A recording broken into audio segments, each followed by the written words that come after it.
নমস্কার বন্ধুরা, কেমন আছেন? আজকে আমি একটা ফুল নিয়ে এসেছি। এই ফুলটা সাধারণত সকলের বাড়িতেই আছে।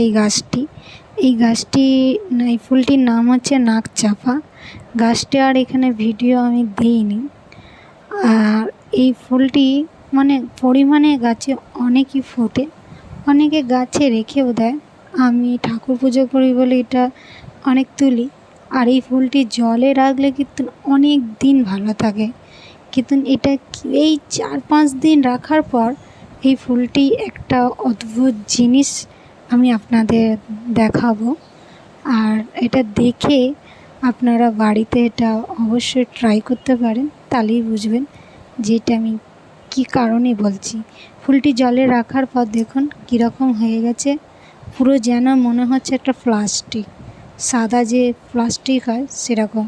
কিন্তু হড়হড়ও করছে না, বা পচে গেলে অনেক সময় ফুল খুব একটু স্লিপ কাটে, একটু পচে যায়। এই ফুলটা কিন্তু পুরো পচেনি, যেন মনে হচ্ছে একটা ফুলের মধ্যে দুটো যেন ফুলের যেন রঙ।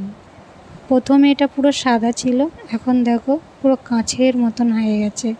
আর কিরকম ছিঁড়েও যাচ্ছে না, কিছু না, একদম পুরো যেন মনে হচ্ছে সদ্য গাছের টাটকা হয়েছে। আর এত সুন্দর দেখতে লাগছে যে কি বলবো। আর এই ফুলটি অনেক দিন জলে রাখলে খুব ভালো থাকে, আর খুব সুন্দর দেখতে এই ফুলটি।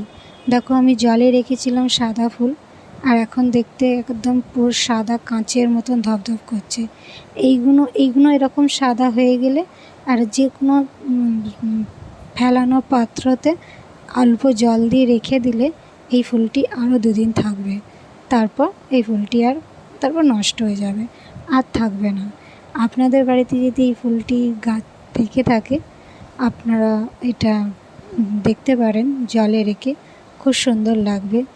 কোনো পাত্রতে বা ঠাকুর ঘরে সাজিয়ে রাখার জন্যে, বা ঠাকুরকে পুজো দিয়েও যদি এই ফুলটি আপনি পাত্রতে রাখেন তবুও টাটকাই থাকবে। এই ফুলগুলো কিন্তু আমি প্রথমে ঠাকুরকে দিয়েছিলাম, ঝিমিয়ে গেছিলো, পুরো যেরম নিতিয়ে যায় সেরম গেছিলো। তারপর এই ফুলটিকে আমি যেই পাত্রটা দেখছো, এই পাত্রটার মধ্যে আমি ফুলগুলোকে রেখে দিয়েছিলাম, ফেলিনি।